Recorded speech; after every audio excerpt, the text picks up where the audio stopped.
I wasn't on the guest list. Not in print, not in pencil, not even as an afterthought.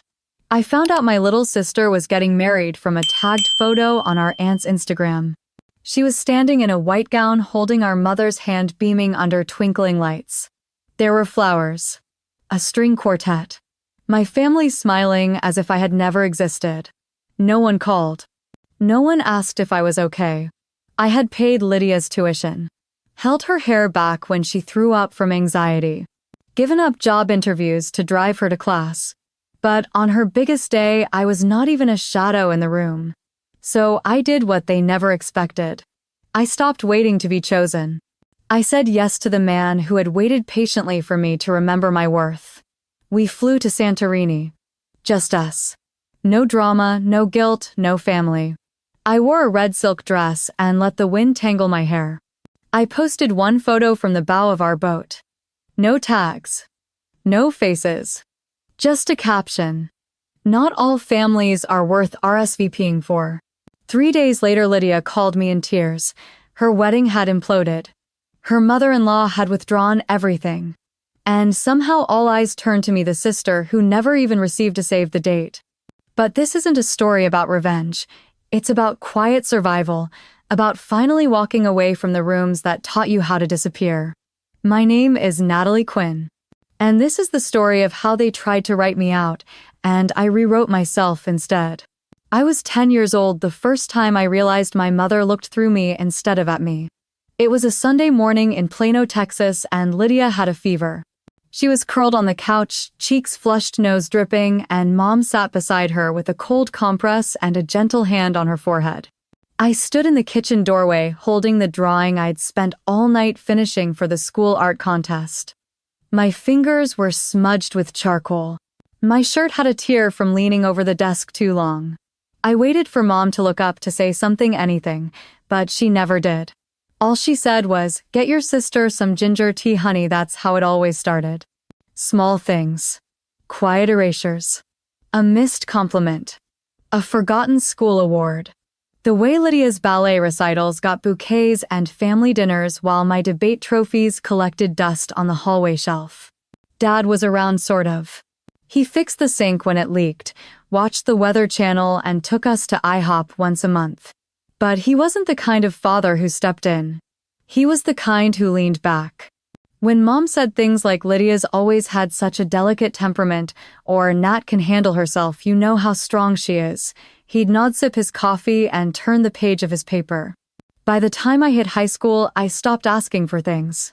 I figured out how to get scholarships on my own. I did my own FAFSA forms, got a part-time job at the library, and made sure Lydia had help with her essays. I remember writing her college application while she was at a party. She texted me from the backseat of someone's car saying she forgot the deadline was that night. I stayed up until 3 in the morning finishing it. She got in. I went to Duke. She went to Texas State. My parents visited her 3 times during her freshman year. They came to my graduation once late and brought a card with $20 in it.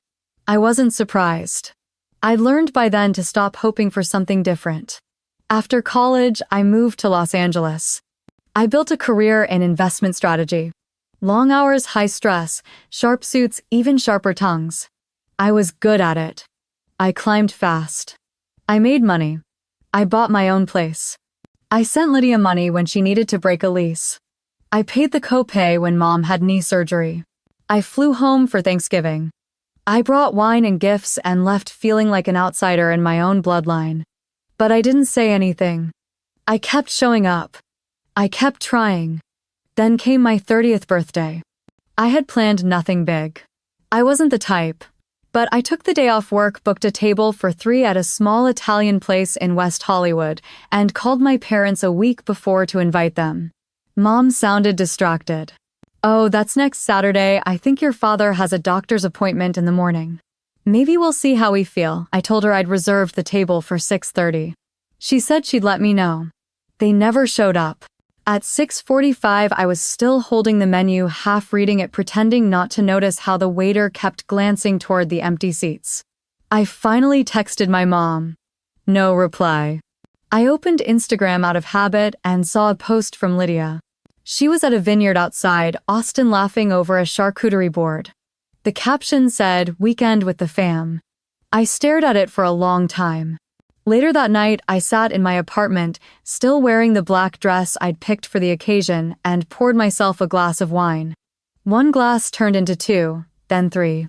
At some point, I took out my phone and scrolled through photos from Lydia's birthday 2 years earlier.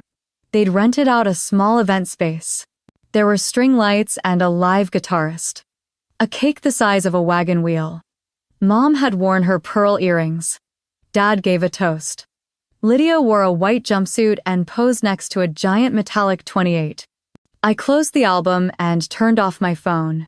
It wasn't the forgetting that hurt, it was the consistency.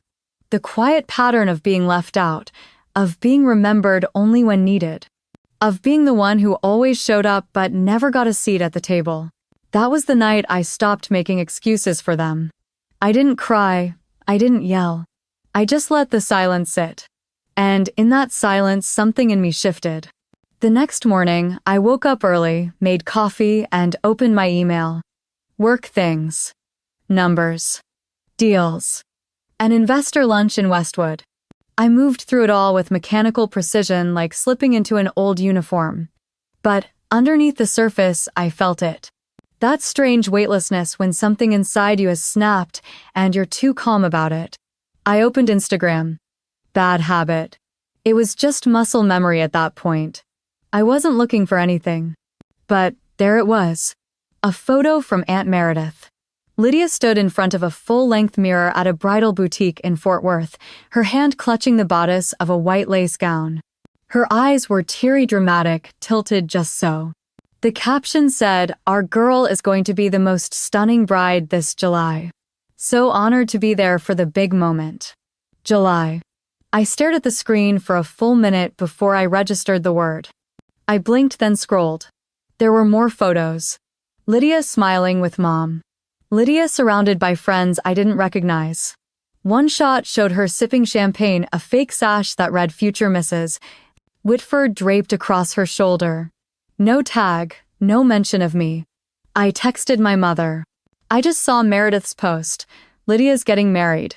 No reply. I texted again. When were you going to tell me?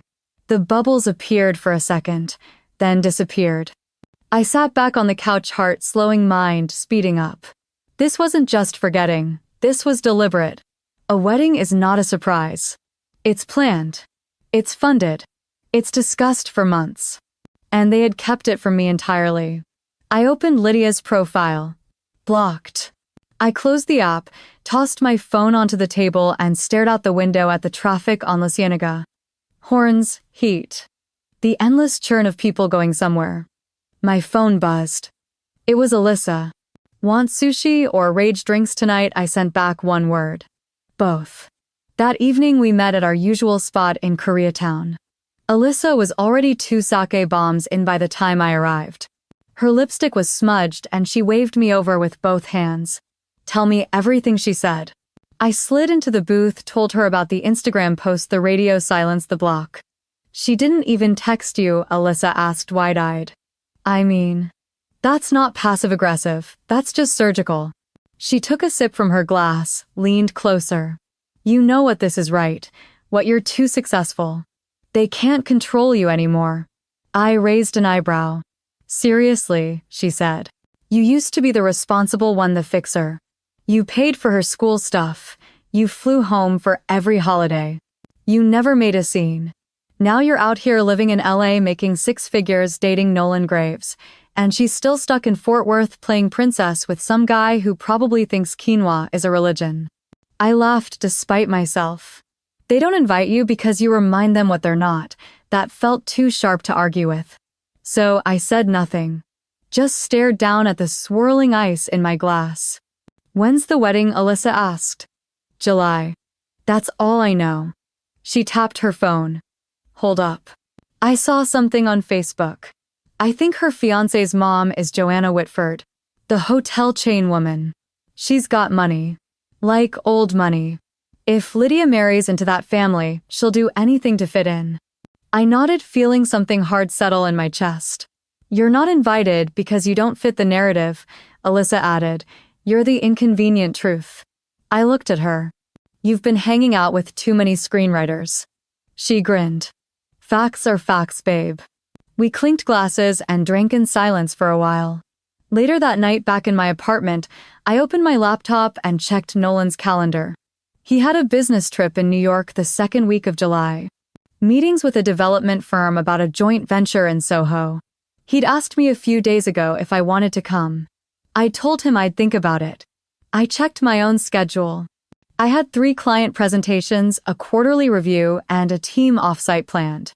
I stared at the dates, then slowly reached for my phone. Still no reply from Mom. I closed the laptop. The wedding would happen without me. And that used to be the part that broke me. That I was excluded. Erased. But now for the first time I saw the outline of a choice. A door that had been shut was now irrelevant. I didn't need to knock on it anymore. Instead, I started thinking about other doors. And what might happen if I walked through one without asking permission? I didn't make a plan, not at first. I just started packing a small suitcase the next day, folding things into neat squares without overthinking. Business slacks, a black sheath dress, 2 silk blouses, my favorite blazer, lipstick the color of certainty. My passport just in case. I didn't know where I was going yet, but I knew I couldn't stay in that version of my life any longer. Nolan had mentioned the trip to New York weeks ago. Meetings with a design firm about a midtown redevelopment dinner with potential investors, a stop by a private equity panel he'd been invited to speak at. He'd asked if I wanted to tag along. At the time, I'd said maybe. I didn't have a reason then. But now I did. When I told him I was coming, he didn't ask why. Just glanced up from his tablet, gave me a slow smile, and said, "Good. I was hoping you'd say yes." We landed at JFK on a Thursday morning. June was soft and heavy in the air, the kind of humidity that stuck to your neck. Our car wound through the city while I watched the skyline shift into view, that stubborn Manhattan silhouette I once dreamed of living in when I was 19 and naive. The Mercer was quiet, the kind of expensive that doesn't have to say so. Our suite was minimalist and cool, bathed in light and pale wood and too many pillows. Nolan had a call lined up 10 minutes after we arrived. I left him with his laptop and his second espresso and took a walk down Prince Street, trying to shake the nerves buzzing just beneath my skin. I stopped at a bookstore, bought a novel I had no intention of reading, and let myself be invisible among the shelves. That was something New York had always been good for. Disappearing without vanishing. That evening we had dinner reservations at a place in Tribeca. I couldn't pronounce the kind of restaurant that never listed prices and offered 12 types of salt. I wore the black dress I'd packed last minute and tried to remind myself to breathe. Nolan noticed. "You're quiet," he said once we sat down. "Not like you." I shrugged. "Just tired. From work. From pretending things don't bother me." He didn't push. He just nodded, reached for the wine list, then paused. "Do you want to talk?" "Not here," I said. He nodded again. We ate in near silence. The server kept checking in, offering delicate questions about sauces and pairings. I barely touched my food. Later, back at the hotel, I stood by the window with a glass of water and stared at the city lights like they owed me something. Nolan leaned against the doorway to the bedroom, tie loose sleeves rolled. "You know you can tell me anything, right?" "I know." "Then say it." I turned toward him slowly. My voice wasn't sharp. It wasn't emotional. Just level. "Lydia's getting married in July." He blinked once. "You just found out on Instagram." "Wow." "Yeah." He waited. I let the silence hang before continuing. "They didn't tell me. Didn't invite me. She blocked me last year after a fight and apparently decided that was permanent. My mom never said a word. I had to see it through someone else's phone. Like a stranger." Nolan stepped further into the room. "I'm sorry." I nodded, not expecting more. Then I added, "It's not even the wedding. It's everything before it. The pattern. The way I was always the fixer. The one they leaned on when they needed money or help or a place to stay. And now that she has some guy with a fancy last name, I'm disposable." "You're not disposable," he said softly. "I'm dangerous. Because I know the truth. Because I remember who paid for Lydia's first semester at Texas State when Dad's insurance lapsed. Because I remember writing her college essays and covering the copay when Mom had her gallbladder surgery. I was the safety net. And now I'm the embarrassment. Nolan crossed the room, stood next to me. You were never an embarrassment. I know that. But they don't. And I'm tired of waiting for them to figure it out. I set the glass down. I'm tired of asking to be let in. Of trying to be good enough for people who only value me when I'm silent and helpful. Nolan's eyes didn't move from mine. Then stop asking.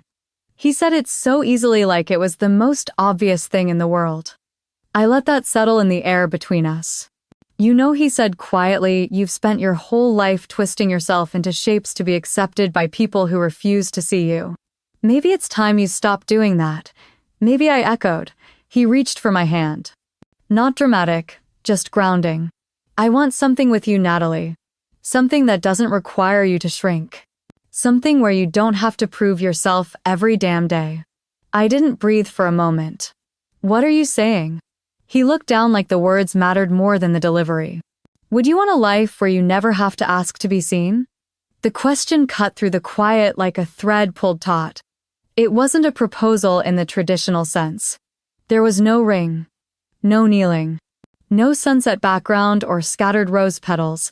Just a man. And a choice. I didn't need to think about it. Yes. One word and something unspoken between us finally exhaled. We didn't toast. We didn't post a photo. He just kissed my forehead, then turned off the light while I stood a little longer by the window. The city didn't look different. But I did. For once I wasn't on the outside waiting to be invited in. I had finally chosen a door that was already open, and I walked through it. The Monday after we got back from New York, I sat at my desk at Westmount Capital and stared at the numbers on the screen like they were written in another language. Spreadsheets, blurred strategy decks blinked from the desktop, but none of it felt real. Not the quarterly forecast. Not the team huddle at 9. Not the Slack messages piling up from junior analysts asking for last-minute approvals. I closed my laptop. Then I opened a new email draft. Subject line: leave of absence request. Except I didn't ask, I stated. Effective immediately, I will be stepping away from my position at Westmount Capital. This decision is not made lightly, but it is made clearly. No return date. No explanation beyond what they already knew but never said aloud. That I had been carrying too much for too long. That I had smiled through weekends, lost to pitch meetings, through skipped holidays, through being the only woman in rooms where everyone else measured themselves in golf scores and venture portfolios. I hit send. Saturday back. Exhaled. Later that evening, Nolan walked into the kitchen while I was reheating leftover pasta and said, "Pack light." I turned. For what, he pulled out his phone, flipped it around. A hotel confirmation. A map. Blue seas. Curved white rooftops. Santorini. I blinked. Seriously? He shrugged, casual as ever. You need air, sunlight, distance. No better place than a cliffside villa with an infinity pool and no agenda. I smiled, small at first, then wider. When next Friday? 10 days. Just us. And no laptops. I stepped toward him. Did you plan this today? He tilted his head. I may have booked it a few days ago, just in case you came back different from New York. I laughed. You're either psychic or presumptuous. Both probably. The next day I told Alyssa. She squealed loud enough to make the barista at Common Ground flinch. Santorini? Oh, we're not playing around anymore. She reached into her oversized tote and pulled out a dress bag. You planned this. I planned for the day you stopped playing small. She unzipped the bag to reveal a crimson silk slip dress, bias cut deep, back high slit, unapologetically bold. It's from that designer I told you about. Taylor Esme. Handmade. One of one. Alyssa. Don't argue. Just wear it. And please, for once in your life, don't try to blend in. This is not a trip for neutrals. I traced the fabric between my fingers. It felt like permission. She leaned in. This isn't revenge. It's presence. Show up so fully they choke on the silence you left behind. I hugged her. Harder than I expected. The week passed in a blur. I cleaned out my inbox, set my work phone to airplane mode. Paid off the last of Lydia's old medical bill that still somehow sat in my name. One final tie snipped without ceremony. Nolan handled the flights. Business class. Window seats. He added a note to the itinerary labeled Sunset Photographer. When I asked, he just smiled. You'll see. At the airport, I wore a cream linen set and oversized sunglasses, the kind of outfit I used to laugh at in magazines. Nolan carried nothing but a backpack and a paperback novel. We didn't speak much in the lounge. We didn't need to. Somewhere over the Atlantic, he turned to me and said I was thinking we should make this official. I raised an eyebrow. The trip us. My stomach fluttered, but I kept my face steady. Is this your version of a proposal? His grin was lazy, sure. Would it scare you if it was number? Would you say yes? Maybe. Then I'll keep the maybe and work with that. The island air hit us like a slow exhale. Santorini was bluer than the photos, wider, deeper. Every corner curved into light. Our villa was perched on the edge of Oya white walls and cobalt shutters, an open-air terrace that looked like it had been carved out of a dream. I slipped into the red dress on our second night. No makeup, just gold hoops and bare skin. Nolan stood at the edge of the terrace, drink in hand, watching the horizon. When he turned and saw me, his expression changed. You look like closure and beginning all at once. I stepped out barefoot. The photographer he'd hired was already there, discreet and professional. He didn't pose us. Just followed as we laughed, leaned into each other, moved with the sea behind us. That night Nolan toasted to nothing specific. We clinked glasses under a sky that knew better than to interrupt. Later in the quiet, I lay in bed with the windows open, the sea breathing in and out. Somewhere in Texas, Lydia was probably finalizing seating charts and florals. She was surrounded by guests and plans and a version of the life she always said she wanted. But I had something else. Not a wedding, not a perfect family. Just this stillness. This knowing. And a passport marked with a beginning no one saw coming. The mornings in Santorini had their own rhythm. No alarms, no meetings, just the rustle of linen curtains and the soft call of seabirds outside our villa window. I would wake before Nolan, not out of habit, but because something in me couldn't stay asleep too long. Rest had become something different here. Less escape, more arrival. On our third morning, I made coffee and drank it barefoot on the terrace while the sky shifted from pearl to gold. The air was warm but not heavy. The sea stretched wide, glittering and endless. Nolan wandered out an hour later, hair messy, shirt wrinkled, holding his phone and a box of fresh pastries he'd walked into town to get. You looked like you needed honey and almonds, he said, kissing my shoulder. We didn't speak much. We didn't need to. Some connections don't sharpen in words. They soften in stillness. Later that afternoon, a sleek boat pulled up along the cliffside dock. It wasn't extravagant, but it was perfect. White hull, teak deck, clean lines. A local captain named Stavros greeted us with a warm nod and a quiet smile. He had sun-darkened skin and a calmness that made it feel like nothing bad had ever touched the sea. Nolan helped me aboard, then handed Stavros a small envelope. I didn't ask what was in it. He just said, "Private route, please." Sunset return. I wore the red dress. No makeup. Just salt-sprayed hair and skin that had forgotten to worry. The fabric clung to me like it had always belonged there. Alyssa had been right. Some clothes weren't for blending in. They were for declaration. We pulled away from the shore, cutting across the Aegean like a silent secret. The wind danced around us. I stood at the bow, holding the railing, eyes fixed on the horizon. Nolan was behind me somewhere, his presence steady but quiet. He snapped a photo without asking. I turned halfway toward him. Let me see. He held up the phone. The image was arresting. The red dress against the pale blue water.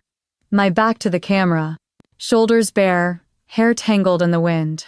I didn't look like someone waiting for approval. I looked like someone who had stepped into her own name. Post it, he said gently. I hesitated. Then opened Instagram. The caption came without effort. Not all families are worth RSVPing for. I hit share. then closed the app. We spent the next hour sun-drenched and silent, sipping white wine and watching the coastline slide past in slow motion. At one point, Stavros pointed out a cove where the cliffs curved like folded wings. Nolan leaned back on the cushioned bench, eyes half-closed, hand resting on my knee. "Thank you," I whispered. "For what?" "For this. For not needing me to explain myself." He smiled. "You've already done the hard part. You stayed when you should have left. Now you're just catching up to your own freedom." We anchored in a quiet inlet and dove into the water, the cold shocking at first, then exhilarating. We floated on our backs, fingers brushing the sun overhead, a soft white burn. I couldn't remember the last time I'd felt my body move without tension. By the time we returned to the dock, the sun was low, the light thick and honeyed. Stavros helped me off the boat like I was royalty. I thanked him in a voice I barely recognized as my own. It was steadier now, less cautious. Back at the villa, I showered and wrapped myself in a towel, scrolling absently through my phone while Nolan uncorked a second bottle of wine. My notifications had exploded. Likes, comments, messages. People I hadn't heard from in years were suddenly resurfacing. The photo had gone farther than I expected. A screenshot of it had landed in a private Facebook group for wedding professionals in Dallas. From there it found its way to an acquaintance of Lydia's. Then to a girl we both knew in college. Then finally to someone named Harper Whitford. The name struck me. I tapped her profile. Joanna Whitford's niece. CEO of Whitford Hospitality. Thomas's mother. Harper had tagged Joanna in a private thread with the caption, "Thought you'd want to see this. Heard some interesting things about the Quinn girl. Isn't Lydia marrying her brother?" I froze. Nolan looked up from the wine. "Everything okay?" I handed him the phone. He read it slow and careful, then looked up. "It begins." I nodded. Joanna Whitford wasn't just another mother of the groom. She was old Dallas money. The kind of woman who vetted her son's fiancé like she was hiring a CFO. Reputation mattered to her. Legacy mattered more. And now she had questions. About the sister no one had mentioned. About the family that had painted itself a little too neatly. About a caption that said more in 12 words than Lydia had probably said in a year. Nolan set the phone down. "You didn't mean to start a fire, did you, number?" But I stopped apologizing for being the match. I stood cross to the terrace and looked out over the water. The breeze picked up, catching the edges of my towel, and I held it tighter around me. Somewhere in Texas, Lydia was planning centerpieces and final fittings. Practicing how to say Whitford without sounding like she'd rehearsed it her whole life, but she'd forgotten something. Silence doesn't always mean absence. Sometimes it just means someone else is watching. And waiting. Joanna Whitford read the caption 3 times before setting her phone down. She didn't like being surprised. In her world, surprises cost money, headlines, and control. Control was what kept her name pristine across boardrooms and ballrooms alike. So when someone whispered that her future daughter-in-law's estranged sister was now a viral silhouette in a red silk dress, Joanna took notice. The first call she made wasn't to Lydia. It was to her assistant Karen. Pull every public record on Natalie Quinn. Education, employment, property, published articles. Start with Los Angeles. And pull Lydia's file while you're at it. Karen didn't ask questions. She never had to. By the end of the day, a folder landed on Joanna's desk at the Whitford Hospitality corporate office in Dallas. It was thick, clipped at the edges. She read every page, every resume line, every conference Natalie had spoken at, every headline that mentioned her name. Duke University class of 2015. MBA with distinction. Former director of strategic investment at Westmount Capital. Currently on sabbatical. Joanna raised an eyebrow. Then she flipped to Lydia's file. Texas State University. Graduated 2018. Degree Communications. GPA average. A few PR internships, including one at the Whitford Group, which she had acquired with some charm, and a padded resume. Joanna frowned. She remembered that internship. Lydia had said she was from a private liberal arts college in the Northeast. Claimed she transferred mid-degree due to family illness. There was even a fake alumni pin on her blouse the first time they met. Joanna reached for her desktop, opened the company's server, and pulled up archived onboarding files. It took less than a minute to find it. An email dated July 2021 from Lydia Quinn to HR. Attached, please find my updated resume. I've included my academic history from Greystone College in New York. Please update my profile accordingly.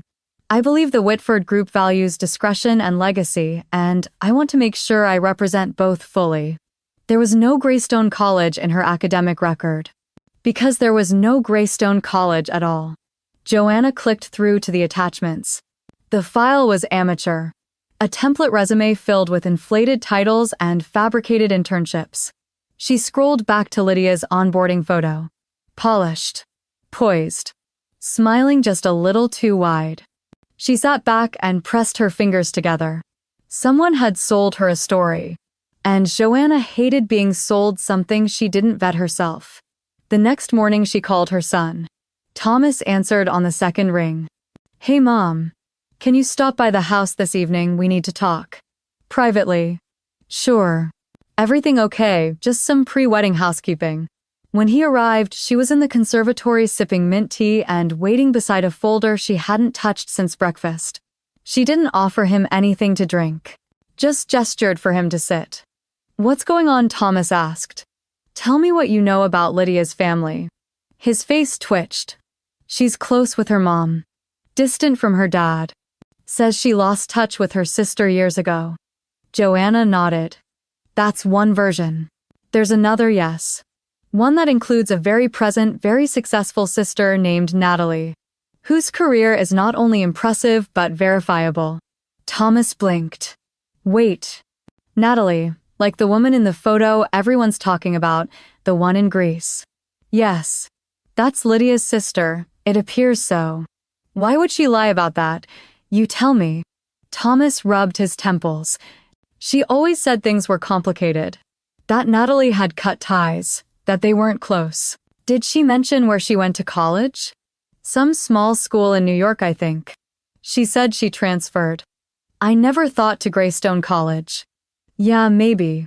Joanna opened the folder and handed him the printout. There's no such institution. Not accredited. Not recognized. Possibly fabricated. Thomas scanned the document, lips tightening.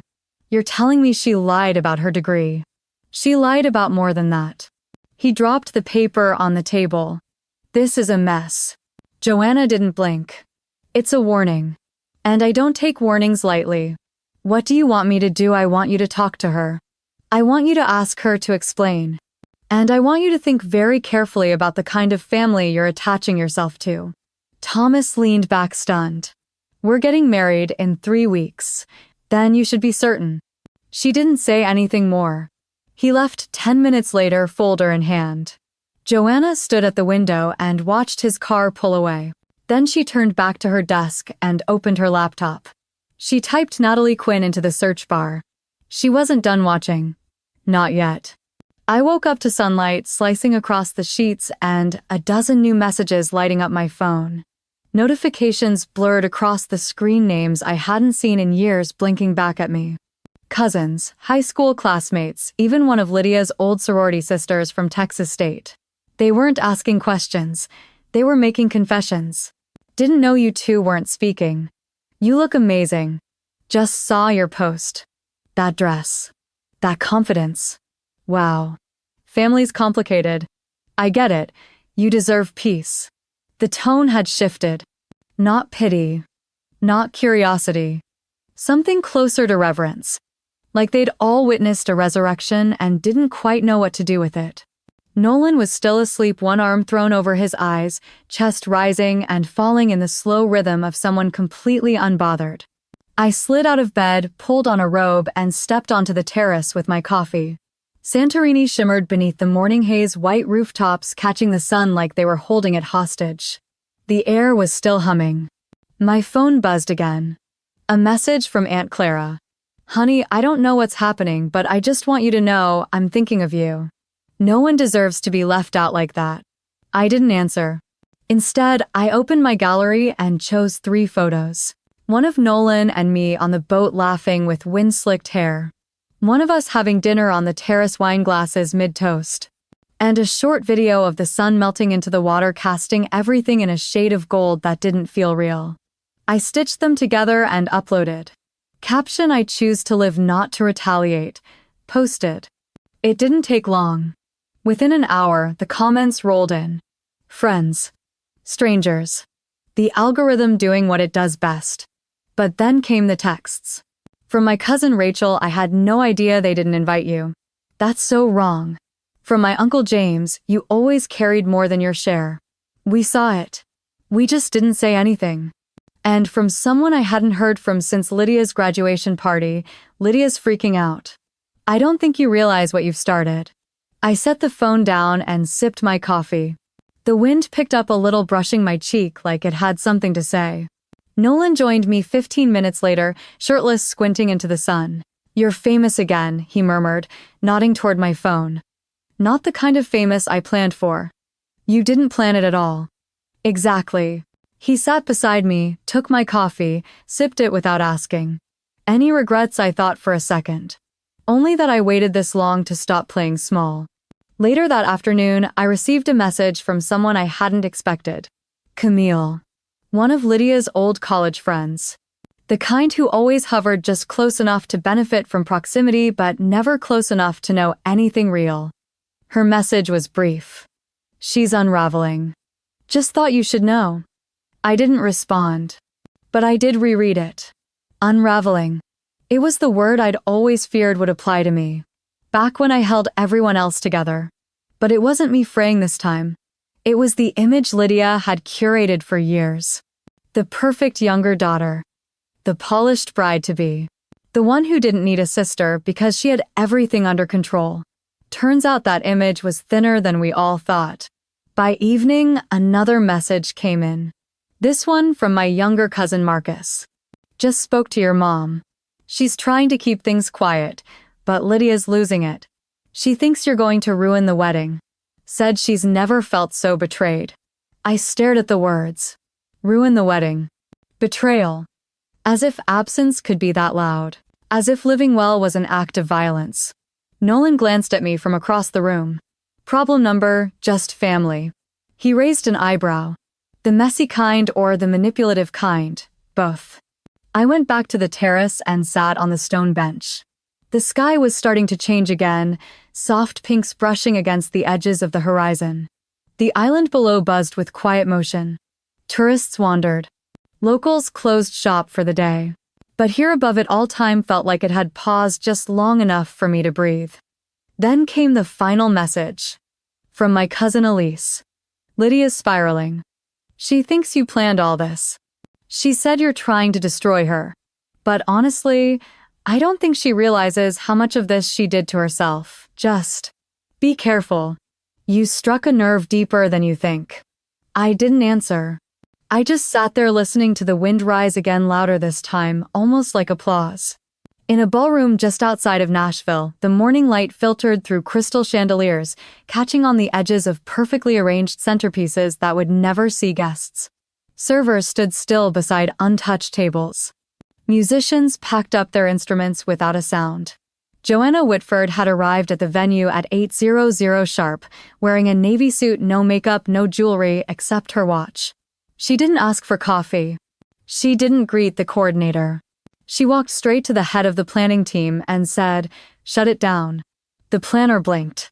"Excuse me, the reception, the banquet, the floral wall, the 6-tier cake. Cancel all of it. Strip it to family only." She didn't wait for questions. Joanna never did. By 9:30, the caterers were folding tablecloths. The photographer was reassigned to the ceremony only. Guests received discreet emails blaming an unexpected change in logistics. Inside the bridal suite, Lydia was sitting in her robe, makeup halfway done, hair curled and pinned in soft waves. Her phone buzzed nonstop, but her hand stayed still on her lap. When the wedding planner stepped in and quietly explained that the reception was no longer happening, Lydia blinked once. Then again. "What do you mean, no longer happening? Your future mother-in-law has pulled the funding." She's requested a scaled-back ceremony with only immediate family. No dinner, no music, no press. Lydia stared at her own reflection for a full 5 seconds before whispering. She said she loved the design. She signed off on the tasting. Yes, but something changed. Lydia slowly walked to her phone and opened the group thread. Dozens of texts, questions from friends, confusion from vendors, silence from Thomas. She dialed her mother. "Why aren't you doing anything?" Marilyn's voice came quiet and brittle. "Honey, it's Joanna's call. We don't have the money to cover what she's backing out of.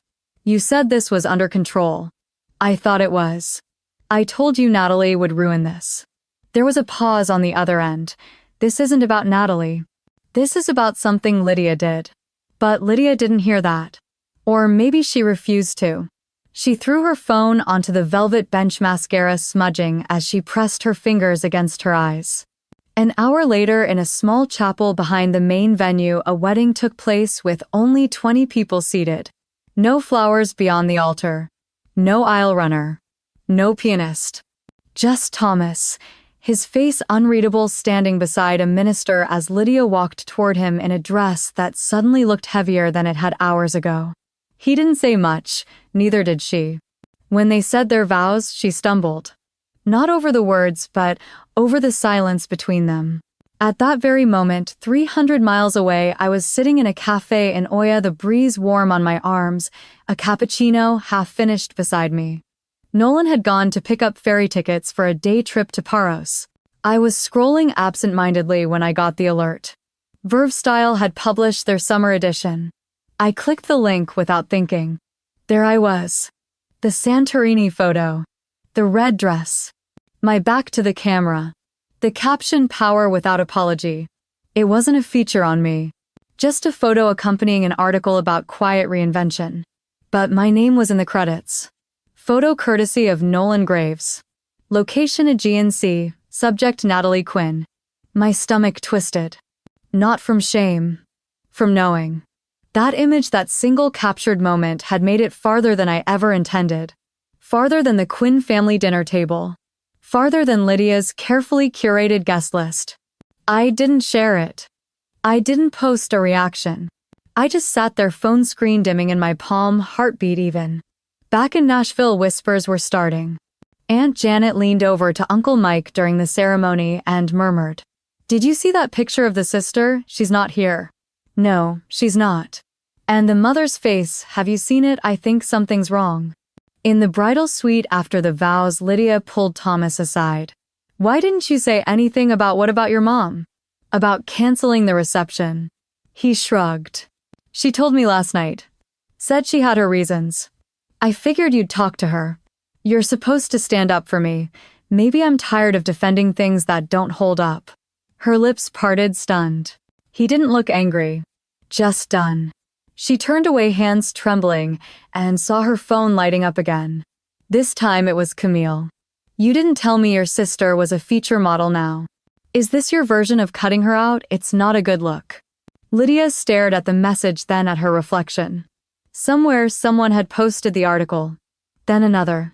Then screenshots. And just like that, the story shifted. The wedding became less about a union and more about an omission. The question wasn't where was the sister, it was why she wasn't there. And the answer was written all over Lydia's face. The silence in the bridal suite after the guests left was louder than the ceremony itself. Lydia sat on the edge of the love seat, still in her gown, bouquet wilted beside her, mascara smudged in the corners of her eyes. Her phone lit up again and again. Notifications, missed calls, messages she didn't want to read. Everyone had questions, and none of the answers made her look good. Joanna had said nothing to her after the ceremony. Just a curt nod then, a quiet word to Thomas before leaving the chapel with her assistant in tow. No congratulations. No photos. No speech. Thomas had offered to drive Lydia home, but she refused. She said she needed a moment. What she really meant was that she needed to figure out how to undo something that couldn't be undone. She scrolled through the latest posts, and there it was again. My photo. The one on the bow of the boat in Santorini. Red dress, sea behind me, arms stretched slightly like I wasn't holding anything at all. It wasn't even the original post this time. It was a screenshot edited with text over it. When you erase people, they don't disappear. They evolve. Lydia dropped the phone into her lap, face pale. That night, just past midnight, my phone rang. I was half asleep, the soft rustle of waves outside the window of our Santorini villa like a lullaby. Nolan stirred beside me but didn't wake. I reached across the bed, saw her name, and for a moment considered letting it go to voicemail. I didn't. I answered and said nothing. The silence on the other end wasn't empty. I could hear her breathing uneven and tense. Then softly, "Why did you do this?" My voice was calm. "Do what? The post. The dress. The magazine. You knew it would get back to them. You knew Joanna would see it." I sat up in bed, feet touching the cool tile floor. "You're upset because people finally saw me. I'm upset because you made my wedding about you." I laughed once quietly. "You didn't invite me. You pretended I didn't exist. And now that I'm simply living, I'm the problem. You humiliated me." "No, Lydia. I lived my life. You're humiliated because the lie unraveled. Because the story you told wasn't built to hold." She went quiet, but I could still hear her breath hitch. Joanna canceled the reception. My dress didn't even get photographed. Half the guests left early. "You don't understand what you cost me." I shook my head slowly. "You cost yourself that. You lied about who you were. About me. About everything. I didn't ruin your day. I just refused to stay invisible so you could shine without shadow." She sniffed sharp and shaky. "It wasn't supposed to go like this. Number. It was supposed to go exactly like this. Because you built something hollow, and when someone knocked gently it collapsed." She was crying now. I could hear her try to stifle. It could imagine her wiping her face in the dark so no one nearby would notice. Still trying to preserve the picture. Still trying to control the frame. "I didn't want it to be like this between us," she whispered. "Then you shouldn't have blocked me. You shouldn't have lied. You shouldn't have let Mom pretend I didn't matter." Her voice cracked. I thought, maybe if I had one thing that was just mine. You always had that. You had everything. Attention. Support. No one ever questioned your softness. I gave you space, Lydia. I even gave you silence. But I'm done giving pieces of myself to people who don't know what they're holding. There was a pause. Then she asked, quieter than before, "So what now?" "I don't know. But I'm not the one who needs to fix it." "You hate me, number. I don't hate you." "Then what do you feel?"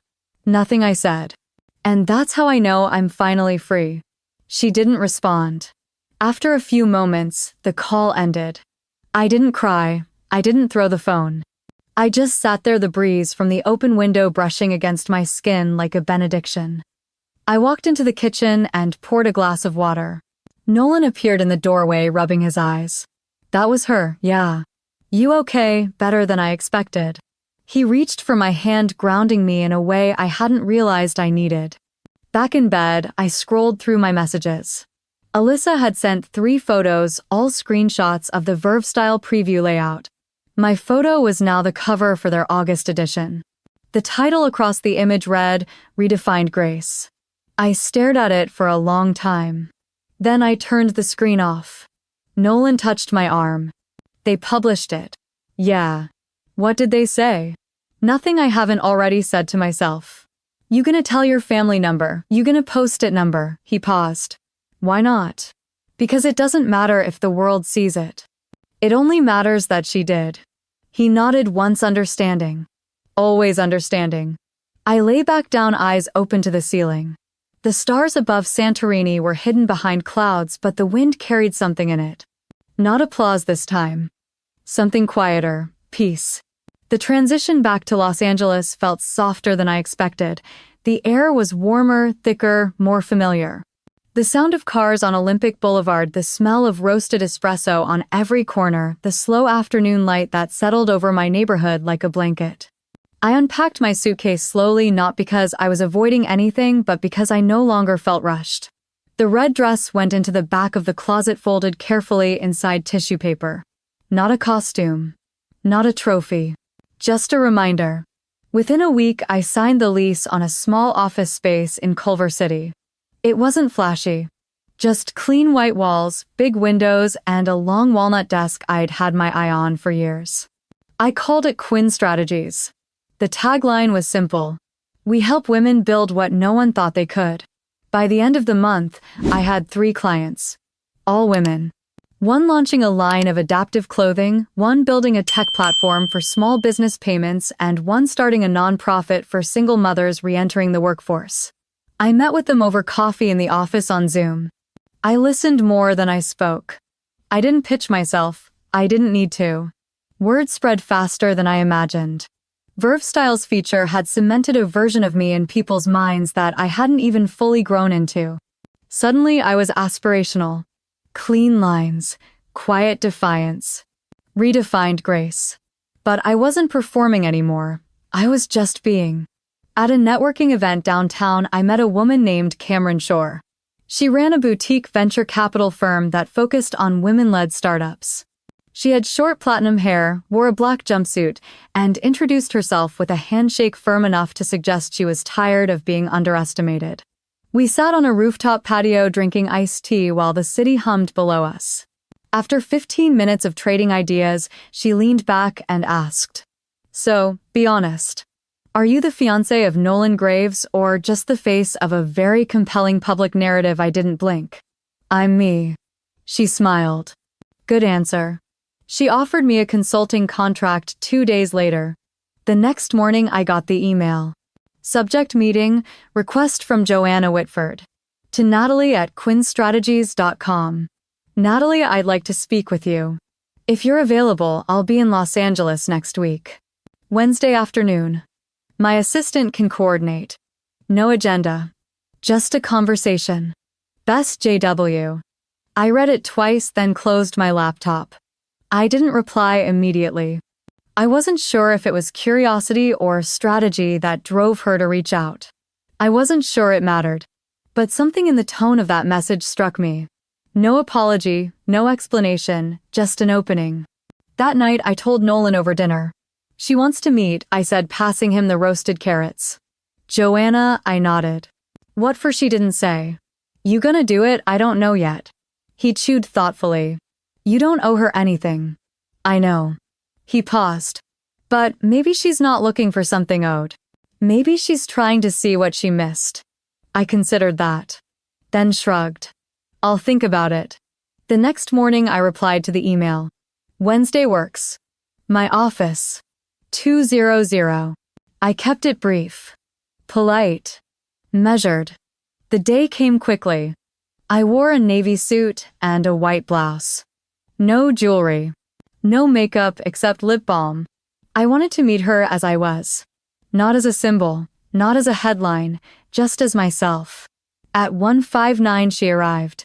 Joanna Whitford was taller than I remembered from photos. Impeccably dressed, naturally.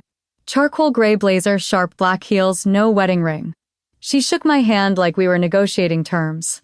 Thank you for meeting me. Of course. We sat. I poured us both water. She didn't touch hers. After a moment of silence, she said, I didn't come here to apologize. I nodded. I didn't expect you to. But I came because I think I misjudged the picture. And now I want to understand the frame.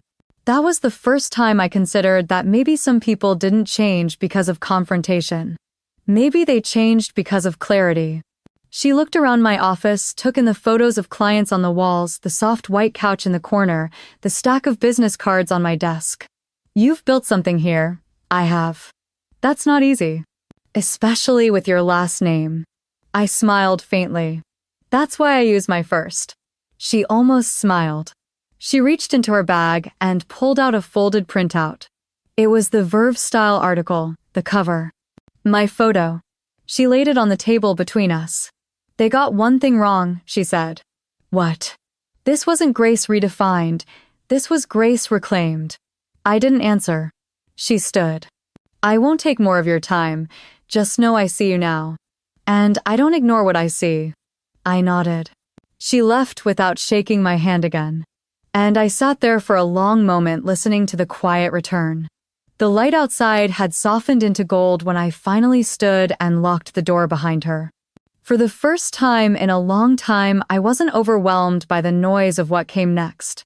There was no anxious energy, no need to dissect every word of the conversation. I just felt clarity, weightless and precise. Later that night, after Nolan had fallen asleep beside me, I reached for my phone and checked my messages. There it was. A text from Lydia timestamped 11:07 p.m. A single image loaded slowly, followed by a sentence. It was a newborn, tiny and pink and bundled in hospital linens. Her face was a miniature of Lydia's, lips parted as if she were sighing her way into the world. "Do you want to meet your niece?" No punctuation, no apology. Just that. I let the screen dim in my hand, the glow fading as I stared at the ceiling. For a moment, I felt the familiar tug of guilt, that instinctual part of me that still longed for connection. But it didn't pull hard enough. I didn't reply. Instead, I turned off the phone and pressed it beneath my pillow, like hiding it would soften the question. The next morning came quietly. Sunlight filtered through our bedroom window and the scent of brewed coffee drifted from the kitchen. Nolan had left me a sticky note on the counter. "Had early meetings, love you. P.S. You were amazing yesterday." I smiled, poured myself a mug, and walked to the window. Outside, Los Angeles was already humming to life. A jogger passed by with her golden retriever. A delivery truck rumbled down the street. I breathed in, grounded and steady. At the office, I was reviewing client strategy notes when an assistant from Joanna's team emailed me. She wanted to confirm a second meeting. I didn't hesitate this time. I told them to come in on Friday.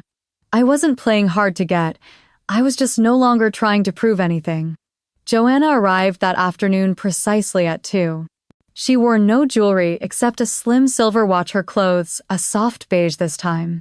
She looked around the office again, but now there was a quiet attentiveness to her gaze. "I read more of your writing," she said as soon as we sat down. "Your post from March.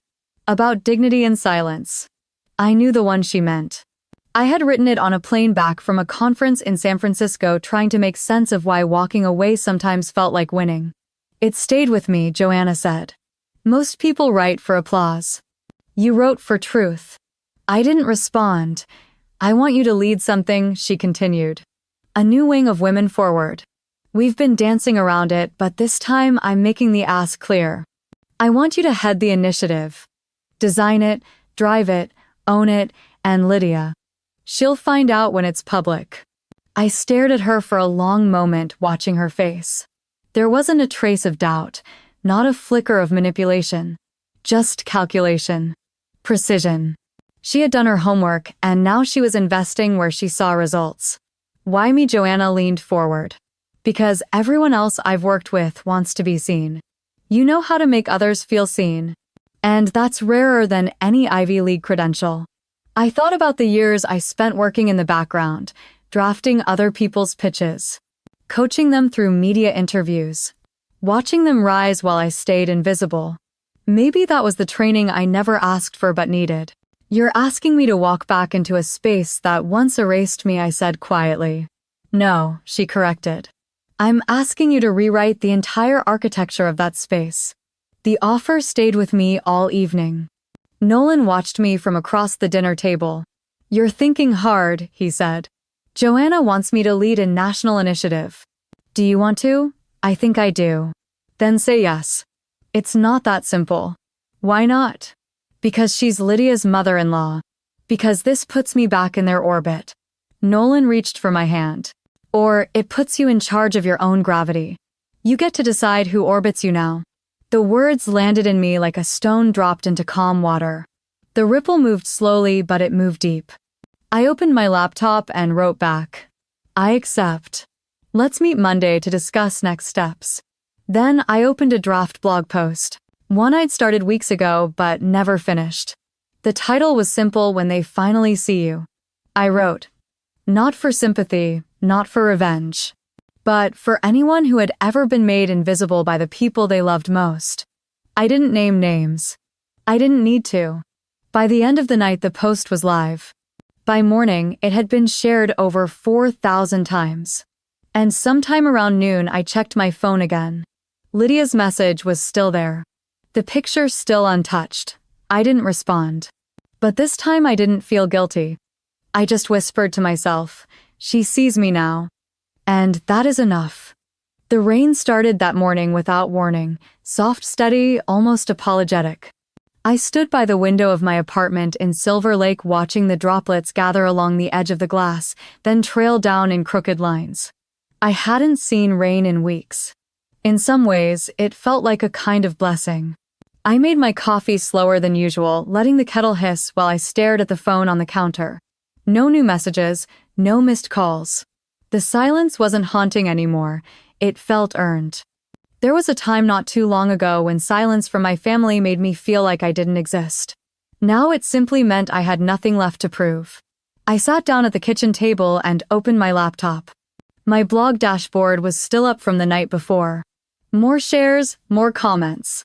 Women I had never met were writing in from Ohio, Vermont, even as far as Alaska. They said things like, I didn't realize how badly I needed to hear this. My sister did the same to me. I thought I was alone. I cried reading this. Not because I was sad, because I finally felt seen.